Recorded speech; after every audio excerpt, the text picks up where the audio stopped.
Well, good morning, everyone. Welcome to Straight Talk. I'm one of the co-hosts, uh, Dr. Dennis Golphin, and myself, Dr. Van Gayton. We call this program Straight Talk because that's the viscera of God, the good news, the gospel. And if you want to know something with some straight talk, then find out God's view, the biblical worldview. And that's how you keep it straight and don't get it twisted. And so we try to talk about issues that are relevant in the world, and what does the gospel have to say about the pertinent issues of our day. And right now, our nation is going through a pandemic, and at the same time, we're going through the racialization of our country. I mean, we've got all kinds of, we got police brutality going on, tearing down of monuments, every issue you can think of we're facing right now. And it seems like after 400 years of slavery, the subjects that have been underneath have come to the surface, is boiled over. And now we got the Black Lives Matter movement, and everything is coming out of the woodworks, and everybody's coming out of the woodworks. And it's just time for the church to lead to what does God have to say about the issues of his creation. And the reason we try to make sure we tell you about God's view is because if he created us all, and he did, then what he says about life is what really counts, since he is the author of life. And so at this time, I'm going to step aside for a second and introduce Dr. Golphin this morning. Thank you, Dr. Van. It's good to be with you today. This is just right down my co-host's alley. He's been on this journey for a while, dealing with racial reconciliation, and we seem to have started our program at a great time with Straight Talk. We really hadn't planned to be on this subject this long, but because it is paramount in our nation and actually in the world, we have just been taking this conversation a step further. Not only is it affecting us with social issues, but also with religious issues. And then we're trying to see where the church is, along with the pandemic, the socio-economical climate in the earth, and then the religious climate. I am finding it interesting, Dr. Van, that our white counterparts are very quiet now on this issue of racism, when they're so loud on abortion and homosexuality. But in this issue, they seem to be strangely quiet. Yes, you're absolutely right. And and to be empathetic to them as much as possible. Some of them are simply saying they just don't know what to say, Dennis. They say, I don't know what to say. And the reason they don't know what to say is because this is one subject that they have never studied. This is one subject that they've never paid attention to through the years. And one of the reasons that the white church and the black church are not well versed on this subject is because we've been presented a view of history that's called Western civilization. So we know all about them, the Eurocentric view, because let's remember, the Europeans came over here willingly to set up an independent nation to England. Church of England, giving them a hard time. Protestants come on over to get away, start afresh. And then, but for the Africans, we came over against our will. And That's so right. when you accept that beginning, then understand that America must be viewed with two stories. The one of the willing Europeans coming over and the unwilling Africans coming over. And so the minorities always understand majority. I mean, that's simple math. If you're the majority and I'm the minority, I need to know about you because you're in charge. You have you're the dominant force. So I have to pay attention. But when you're the majority, you pay very little attention to the minority.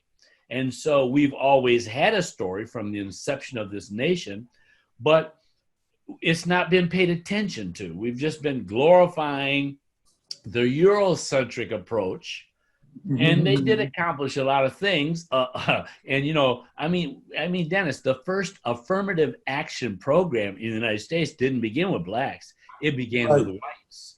Affirmative action: free land that you stole and free labor that you hijacked. So, who in the world can't be prosperous if you got free land and free labor? I mean, what kind of business is that? You don't have to have a business savvy to calculate that, but that's the truth of our nation. And slavery was such an atrocity that it's boiled over, and now white America, because they are suffering from historical myopia, and they've only been thinking about the Eurocentric Western civilization approach and not spending any time.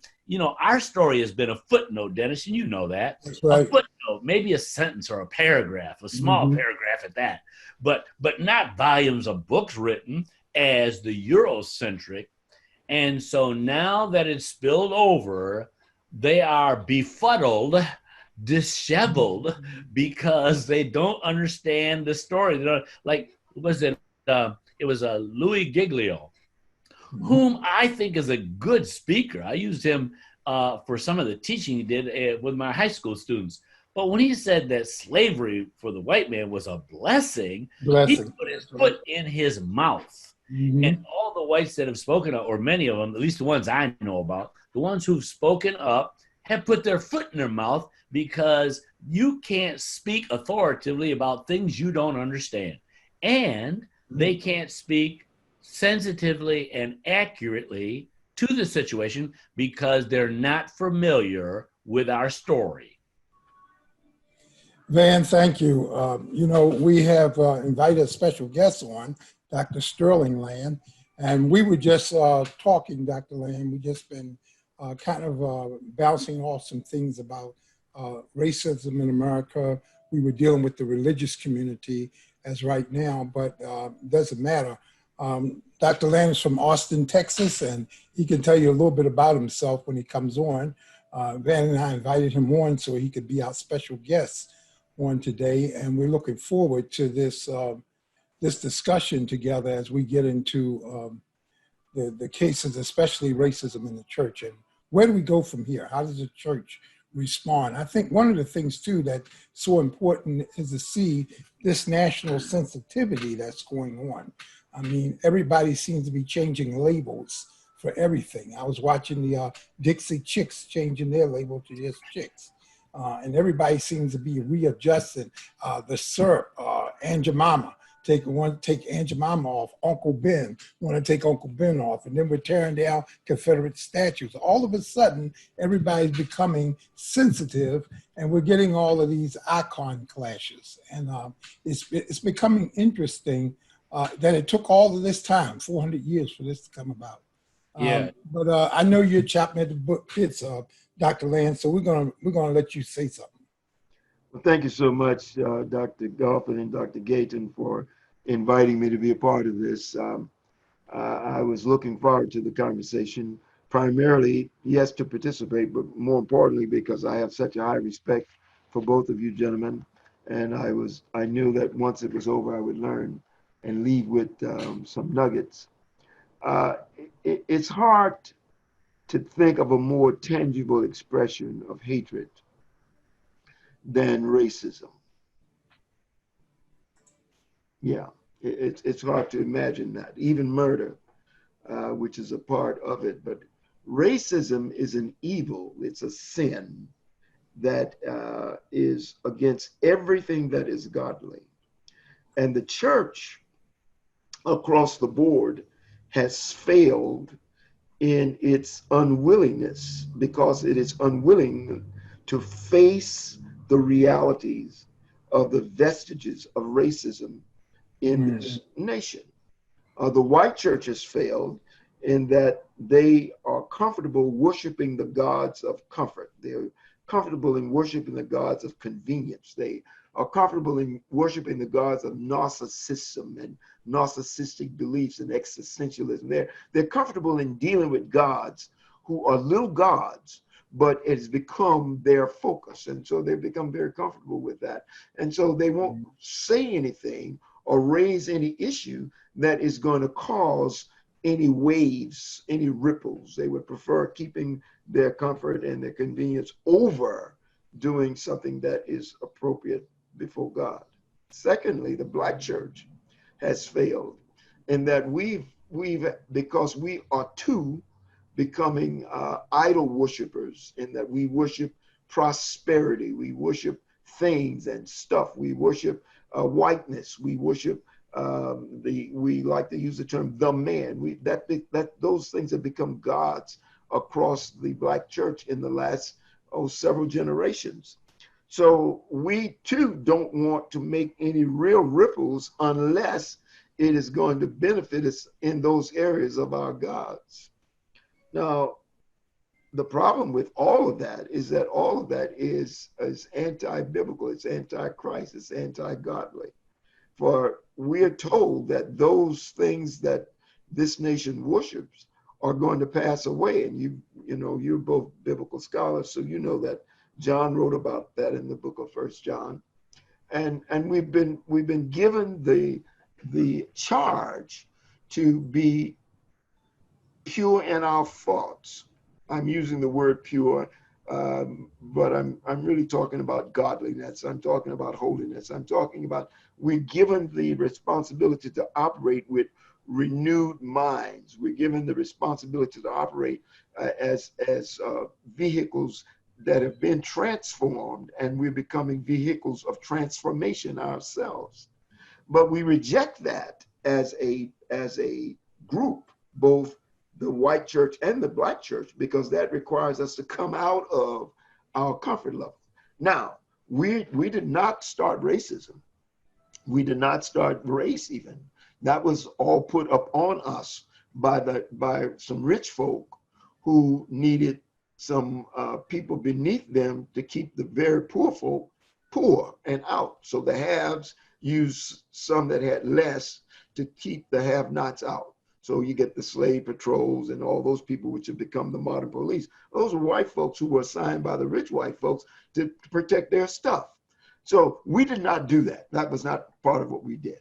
But we bought into it because we bought into the need to become more like the one who was in charge. We have this massa mentality. We want to be more like the big house owner. We at least want to get into the house. We want to become a house servant. We want to be close to the massa. So we do things. We get educated so that we can get a better job, as opposed to being educated so that we can do better for the next generation. We don't make those distinctions anymore. Instead, we're trying to get a better job because we want to be more like the man in the big house, you see. So the church has to come to a point where they own the problems that we both have. If you don't own it, then you cannot confess it. And if you don't confess it, you will never be able, and forgive me if I get emotional, but if you don't get to the point where you confess, then anything that you say that's repentant is really hypocrisy. Because without the confession, there can be no true repentance. And if I don't repent, then I can't repair. And if I don't repair, then I can't restore. And if I don't restore, then I cannot become reconciled. So I think that we got to go back to recognizing that we have some ownership of problems that we've not dealt with. And that's my 10% on this thing. Van? Yeah, well, first of all, let me welcome my brother from another mother, Archbishop Sterling Lands. So good to have you in the program today, and your thoughts have been well stated, appreciated much.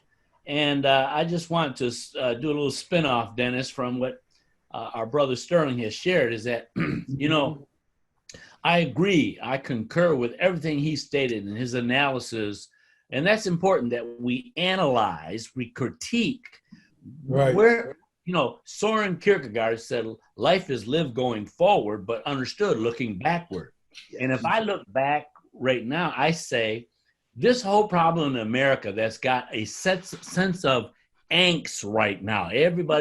I was out walking this morning at 6:30 and I ran into one of my neighbors. And she said, I said, where have you been? And she said, oh, I just stayed in the house because, I'm an older lady and I'm just tired of what's going on right now. What's going on? So it's wearing people out. It is wearing people out because everybody's not a fighter. Right. And but I think that what's important, if we look at the root of the cause, as Archbishop Sterling brought up, first of all, when we look at the dilemma America is in today, we have to go back to the root of it. And that is this: the European Americans who settled here, they started it. This would not be a problem if y'all hadn't brought us over here. If they'd have just left us alone in Africa, this thing would not have happened.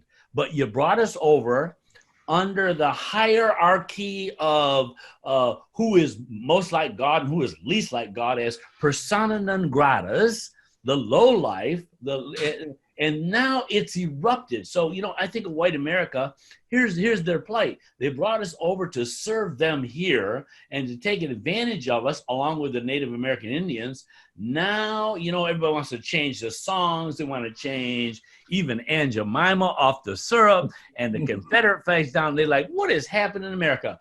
This problem would have never existed if you hadn't brought us over here in the first place. We didn't ask to come, but y'all started this. And you know how that goes. Then you got to own it. As Sterling said, you got to own it. And so those whites who are connected to the Europeans who brought us here, their ancestors, you got to admit that your great grandparents were wrong. They did something sinful and wrong, and now you're reaping the whirlwind of their sinful actions. And we who have been enslaved from the beginning are just wanting to be free and equal. We want equal justice under the law. And so your comfort zone has been disrupted, white America, your comfort zone. You've been very comfortable.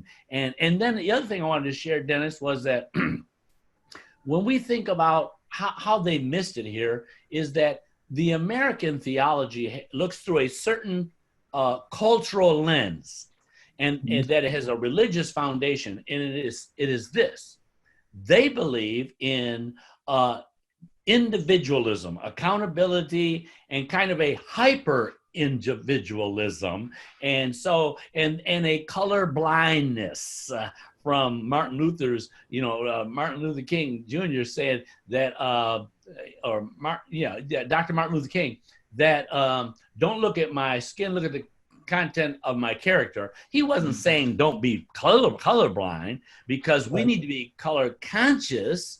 So all of a sudden, the whirlwind has turned around after 400 years.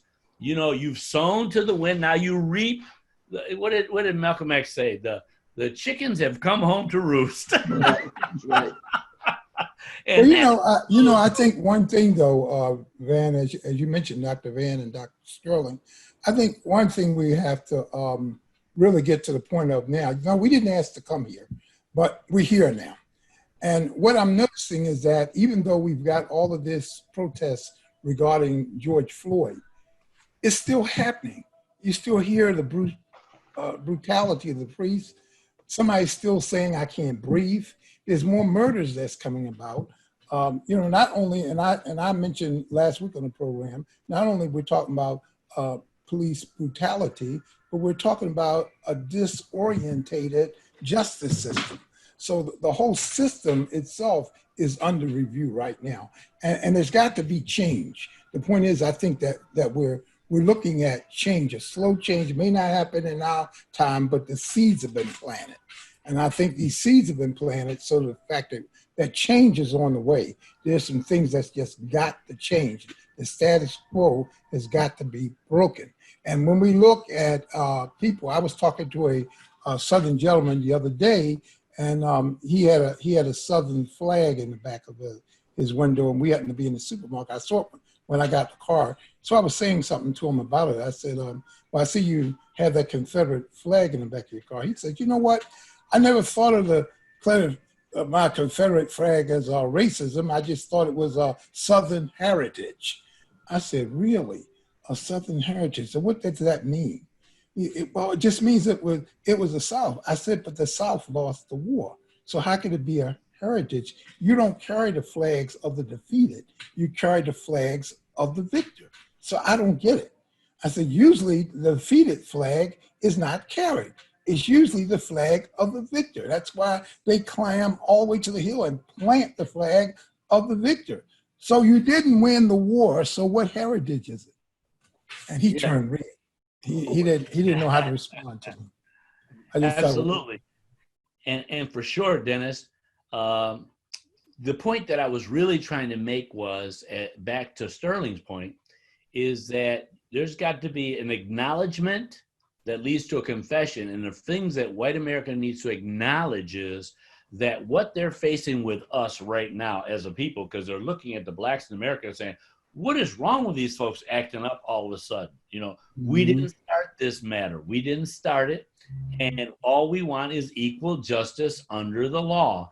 And they've got to own that and humble themselves. They got to humble themselves in light of all that. And so if they look through a cultural lens of individualism, and that's the way you see it, that accountability, then they are blind to the social structures that oppress us. They don't see it from that angle. They don't consider that. Where on the black side, we believe that there's individual accountability, but we also acknowledge there's been systemic racism. And it's hard for even Christian white America to see that, because they've got a hyper individualism that you're accountable for your actions, your free will. They really see it that way. I mean, I attended a white seminary. I know they see it that way, but they don't even consider. And when you bring up systemic racism, whites think that's you just blame shifting. You're not taking responsibility for your own act. You're blaming it on the society, etc. So they've got a skewed view that's got to be straightened out through dialogue, through reading. And so we've got to keep talking about this with a goal of getting it straight and being reconciled in the end. Yes. Sterling, what do you think? I believe you're right on point, Brother Van. I think that racism is the Americans' sin. And America has yet to come to the altar and confess that as sin. We talk around it, but the elephant in the room never gets addressed, because you don't hear them talking about white supremacy, white superiority, white privilege, white entitlement. You don't hear those things being discussed, because the moment you do that, now you're looking at yourself in the mirror. I found this to be a fact, and I agree with the equality discussion, but I think there's another part of that discussion, and that is a discussion regarding equity. When I ran track in my early years in the university and in high school, and I can tell you up front that if you don't have the spikes, if you're running on cinders, particularly if you don't have the spikes, if you don't have the right starting block, then chances are in a sprint for certain, you will not even be near the finish line when everybody else is there, but you definitely will not win. Now, so if I'm put down and on the track, and the starter starts us, and he fires the starting pistol, I didn't have spikes and I didn't have a starting block, and I came in last, I didn't lose that race, you see, and you didn't win that race. What it was is that you had me at a handicap, and the handicap was so grave that you reaped the benefits of my not having what I needed in order to get the job done. So we have yet to see the white America, and I use that term all inclusive, to come to the table and say, we have some gross injustices and inequities that we must come to the table and get fixed, because only they are able to fix that. They're the ones that broke it. They're the ones that have to fix it. We do not. I could not I couldn't make myself run faster by digging in because I didn't have anything to dig in with. So you will not be able to go and fix the injustices and the inequalities, the inequities. However, we're still accused of being the ones who are, quote, the problem. And the reason it's easy to do that, because I use the term blame shifting. The old term used to be projection. They would project their own fears upon us. And they would say, if you people would do this, if you people would do that, it's time now to take that mirror, turn it around, and recognize, no, you people need to do these things. And you need to take ownership for your problem, and then you need to take ownership of solving the problem. Don't pull me into trying to solve your problem. People call me all the time saying, look, we want to deal with resolving this thing, and we need you at the table to help us solve it. Wrong program. I can tell you if you're going in the direction that I believe is appropriate, but I cannot help you solve your race issue. You have to solve your race issue. I can help you then implement whatever it is that you've come up with, but I will not take on the ownership of your problem. And that's where we are today. 8 minutes and 46 seconds. 8 minutes and 46 seconds. Now, whether we like to look at it face up or not is totally irrelevant. The reality is that nobody expected to see 8 minutes and 46 seconds of a white man with his knee on a black man's neck as he died and called out and finally called for his mother. White folks are appalled. They were completely in shock. Yeah, we may have been surprised, but they're in shock because they just never thought they would have something like that where they would have to see it themselves. And so they're broken. And they're now having to face that elephant saying, oh my God, what are we going to do? No, it's not a we, it's what are you going to do about that? And that's where the white church comes in, right, Dennis? Absolutely. Right. Oh, I'm sorry. Yeah, but absolutely. No, right. You're right. I think, let me ask you something, gentlemen, because I think that you're right. But I think in our straight talk, what we need to talk about it in is where do we go from here? And I heard Dr. Sterling say that it's their problem. And I totally agree with you. Don't make it a we problem. We didn't want to break it. So we ain't going to fix it. You got to fix it. That's right. And Dr. Van, you've been talking about this whole idea and when I'm approaching it from a theological standpoint now, of their theological approach to Christianity, where they see this superiority of white European Christians, and they don't see us as a part of even the biblical narrative. So in terms of that, we even got a problem there. As you know, white people for a long time, not only just trying to get our equal rights with being able to be set free as slaves, but they never really saw us as human beings. So we've had to adjust ourselves and overly prove ourselves in the education field, in the economic field, the work field. We've proven ourselves. We've been inventors, we've been theologians, we become millionaires, black businesses. We have proven that we're as much a human being as anybody else, but it's never good enough. We only get a few house niggers who can come apart and they can slap you on the back. The rest, they put out the pasture. So I asked the question again, where do we go from here, especially with our white Christian counterparts? It's interesting that black people can sit on a white pastor, but you don't see many white people sitting on the black pastor. Well, Dennis, I'm not in a hurry to where we going from here until we deal with the here and now. Because in order for the future to be what it should be to the glory of God and this nation really living up to its creed, then we must really take time to stew and marinate on what the problem is. So, I mean, I just brought it up in this program. They brought us over here. You started this. But see, they need to sit with it and think it through, pray about it, meditate on it, come to grips with that. And emotionally, that doesn't happen overnight.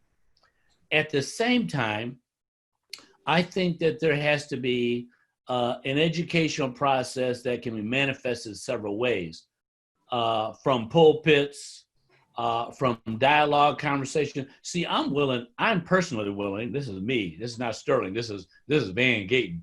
I'm willing to go and schedule right now to meet with several world white leaders, because they're saying we don't know what to do. And I want to give them I'm not going to show them what to do. I'm just going to make sure that they understand what the problem is so that they can come up with what they should do. And so there has to be a re-education of the white community to our story. I think it was John Stott. He was an Oxford scholar. And he said, he wrote a book called Preaching Between Two Worlds. He said, in order to be relevant, one must be familiar with the biblical text, and then secondly, the culture of the day. Therefore, you can speak the divine word to the human need with sensitivity and accuracy. And so they need to go back to school. That's the first step for white America. Go back to school and learn our story. Quit reading any more books by white authors. Just stop for a season. Time out on that. Read black authors. That's where you can begin right now, because you don't have hermeneutical imperialism reigning anymore. That just is not going to work. And so read black authors, pray it through, think it through, and then come to the table for an exchange, because reconciliation, which means to bring into harmony, is the ultimate goal. But until they really understand and accept and repent, and that process takes place, let them lament. You know, we've had to sit, Dennis, and lament over what's happened to us. Let white America lament over the fact that it just dawned on me we started this problem. And I'm not wishing for their destruction. I want them to come out victoriously. I want them to come out with humility and understanding accurately, because I don't blame white America for what happened in past generations. The present white generation and black generation did not create the past. We didn't have anything to do with that. So I don't fault white America for that. But any residue from the past that is still present, and there's much of it, we are accountable for that. We are accountable. So when we can come to agreement on that issue, then we can talk about how we go forward to even together. Sterling? Thank you so much for that, man. I think that I too don't believe that we're in a position yet to deal with specific planks of a strategy for going forward. But I do think we're able to come up with an overall direction. For instance, all behavior is informed by belief. We spend a significant amount of time in our country dealing with behavior. Prisons, hospitals, pharmacies, schools, and every institution we have is about behavior in some way or another. But that will never get the change made, because behavior does not change based on what you try to do with behavior. Instead, we need to go back and get the belief systems transformed. Yes. We need renewed belief systems. And if you're going to deal with white supremacy, you got to go back and deal with what that belief is all about, and understand your insecurities that drives you to believing you're superior. Nobody who's a giant has to go around talking about I'm a giant. Nobody who is, you know what? If you're the heavyweight champion of the world, you don't have to go around telling people you're the heavyweight champion of the world. You're the heavyweight champion. So the reason I go around telling people that is because I want to ensure that you're clear that if you're even thinking about coming in the ring with me, you better be better prepared. That means I have that's where I am. So that's what that's saying is that I got a fear here that I'm covering, I'm camouflaging it with my superiority complex. And so that's a belief system. I think that's one side of it. Then the other side is that I think we can cast a strategy regarding your character. And all of these are biblical principles. So I know I'm not saying anything that you don't already know, but if until we can deal with character, then you are not going to change people's choices or their conduct. Yes, you can force a person to do something for a finite period of time.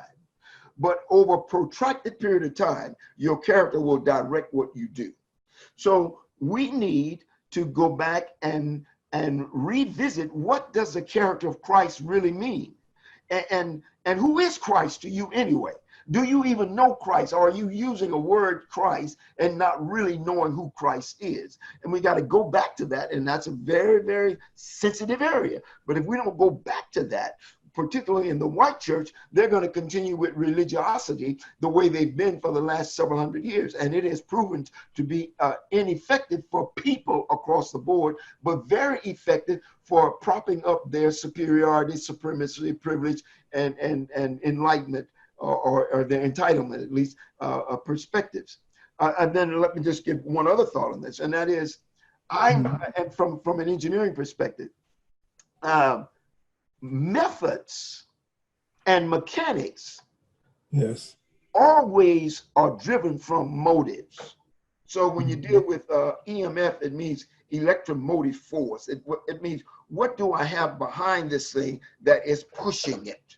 So if you don't deal with the motive, which is the motive force, if you don't deal with the motives, you will never get the right methods. And if you don't get the right methods, you will never have the right mechanics. If you don't have the right mechanics, then ultimately you end up where we are right now. So if we're going to deal at the table, we got to deal at the table by saying, here are some areas that we got to work on. And we can work on these together, but I'm not going to take ownership of your problem. That's your problem. I will take ownership of the need to go forward with this, and I will help direct what you're saying into these particular streams. But you got to come up with your own ownership of your problem. Mm-hmm. Wow. I want to remind you that this is Straight Talk with Dr. Van Gayton and myself, and we have as our special guest today, Dr. Sterling Lands in Austin, Texas.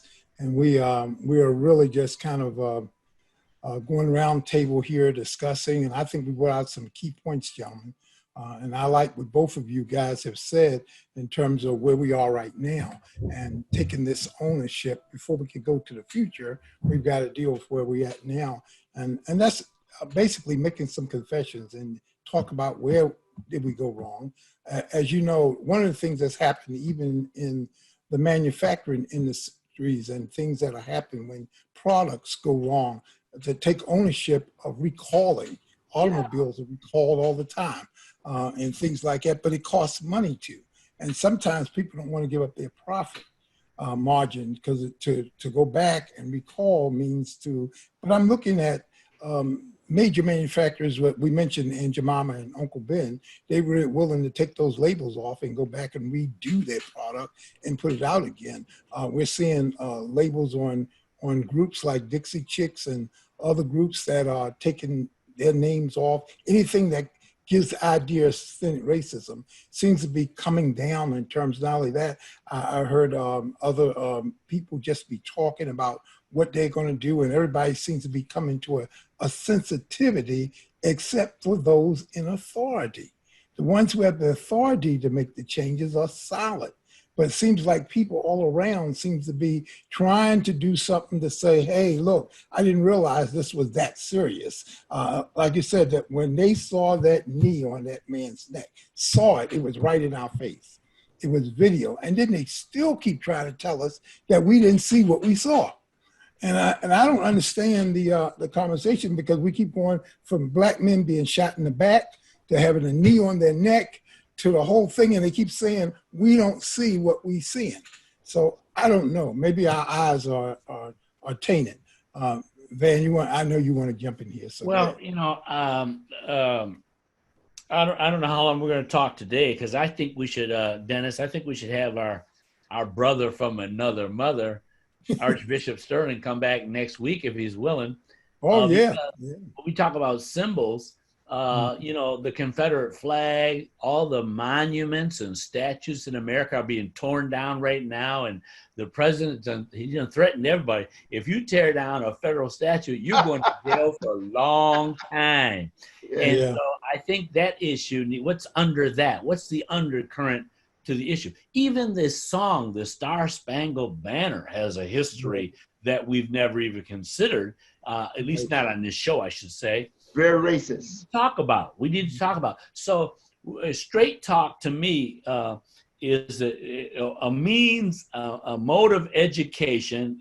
We're inculcating the black and whites on these issues, and we're thinking it through, and we're doing what's called a Hegelian kind of dialectic taking place, that, you know, we start with a thesis and then you get the antithesis view, and then they collide and they purge each other and you come up with a new synthesis. But you got to dialogue. We got to talk about these things. And I like it most of all, the three of us are talking about all these issues from a biblical perspective. And that's the transcendent view, that the glue that holds everything together is, what does God say about it? How does he look at it? And how does he want it solved? So ultimately, we're looking to the Lord, and I hope we can continue this conversation even next week, Dennis. Yes, I don't have a problem with that. If we can get Dr. Sterling on again, it'd be great. That we can finish up this conversation, even come up with some major points, I think, of discussion that we're going to do. We're going to wrap up the program in a few minutes, but Dr. Sterling, you're our guest, so I'm going to let you do some more talking and bring some things together. Well, thank you very much. I don't really feel like a guest. I feel like I'm part of the brotherhood in the cause. There you go. There you go. Well, thank you for that. I will say that as we move ahead, I listened to a sermon that Brother Van preached about justice, taken from that 16th chapter of Deuteronomy, verses 20. Actually, I started at probably 16 through 22. But in there, and after he makes some very great points about the Father's heart and justice, and you all perhaps even talked about that message. But on the back end of the text, in the verses 21 and 22, speaks to an area that we're living in today that I'm sure he's going to deal with in the future, and that's this: we are comfortable with worshiping the gods of comfort. We worship the gods of convenience. We worship the gods of prosperity. We worship the gods of narcissism. We worship the gods of recreation. We're into that. And when I say we, now I'm talking all inclusive, black, white, brown, this nation is into that. We have all these small gods. Whereas in that text, after the whole exhortation about justice is made, then the warning is given: don't build the trees, and don't build the altars, and don't pull up the asterisk poles. And yet what we've done in this nation is that we've elevated those things above truth. So when you have something above truth, there's no reason to face truth because it's beneath you. So the reason these things keep on happening, Brother Dennis, as you just mentioned, is because nobody's looking at truth. They're not interested in truth. The reason it's now becoming a crisis is because the truth has been forced up to the level which everybody must see it. And that is becoming an area that is very, very difficult. So we're going back to the gods again. So we remove the symbols, get rid of the flag, get rid of Aunt Jemima, get rid of Ben. Let me tell you something, guys. And I've seen this now for 7 decades. I'll be honest with you. Those are hypocritical actions that are designed to keep the natives quiet. It's designed to bring, well, it is. It's designed to bring us back into some quiescent state, if I'm going to use electronic parallel, a quiescent state, so that the current will flow. And the current in America is money. So if they can keep the current flowing, keeping the power on either side as bookends, then things will get back to normal. I maintain to you that it's our responsibilities as men of the gospel preachers, to never allow normality to be the rule. We do not. Jesus was counterculture. Everything he ever said, everything he ever did was counterculture. So we can never again allow ourselves to be defined by the culture. Whether they ever admit their sins or not, that's really between them and God, to be honest with you, because we really can build within a nation that hates us. We can build our own empires. We really could do that if we would only stop worshiping those same idol gods. Now, with that being said, I know it sounds somewhat like some things in the past. I know that. But the reality is that we can do it if we want to. Do you realize that in America, you have some of the smartest, some of the most erudite, scholarly Black people in the world, the whole world. So there is no reason for us to always get an education so we can go work for somebody. No reason for that. We could get an education so that we can build a better generation. If we get the education to build a better generation, now what we're doing is investing in ourselves. We're keeping the blood in the body. When the blood leaves your body, you die. So as a result, we've just been bleeding for decade after decade after decade. And so we're dead because the blood is drained from our body. It's time for us to reconsider what we're doing with all that's been invested in us by God. And so the education process was never designed for us in this country, but we still take advantage of it. So since we're taking advantage of it, let's stop using it to build the oppressors a fortune. Instead, we must now decide that we're going to build our own. And by doing it, we're not going to turn our back on anybody. We welcome their business, but we're also not going to stop because you choose to leave us out. Mm-hmm. Wow. So what we have is a Black Wall Street. Hello. The period of Reconstruction. Yes. As examples unto us of what could be if we ever pull together and decide, you know what, we're going to do this ourselves, just like every other ethnicity. I can go to Chinatown, I can go to Italian Center, I can go, I can go to all that because they have their ethnicity accepted, and the Jews don't even charge each other interest. When they do business with each other, they do it the right way. And which is a biblical principle. That's right. It's a biblical principle. Yes. That's where they got it from. And there's no reason that we as a people who have moved past the post-traumatic slave syndrome, the plantation ghost, and to see ourselves as the imago Dei, the image of God.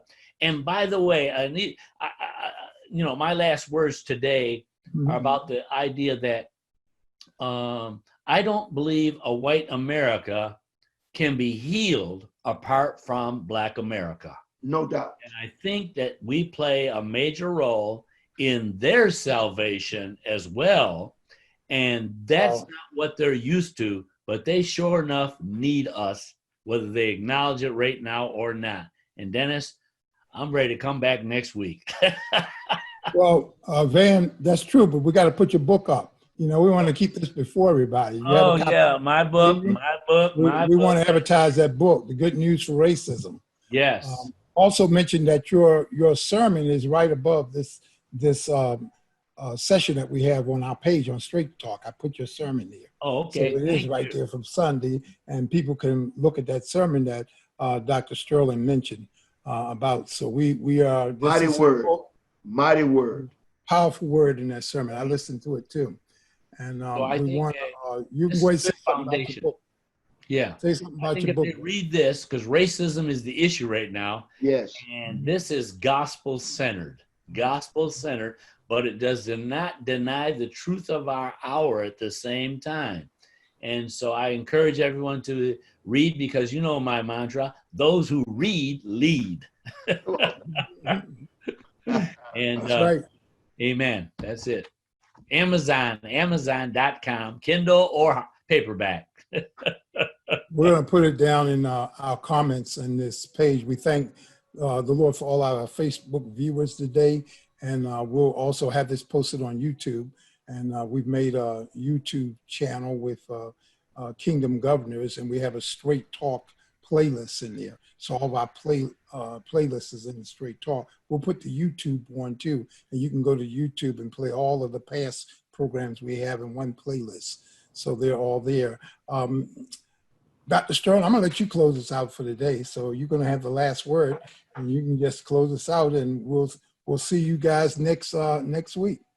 Well, thank you so much for having me to be a part of this today, and I'm blessed just to be here.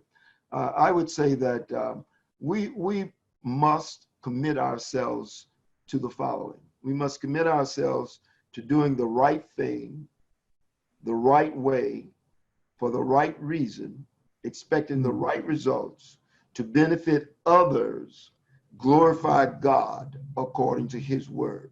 And if we do that, we will understand both what justice and righteousness is really all about.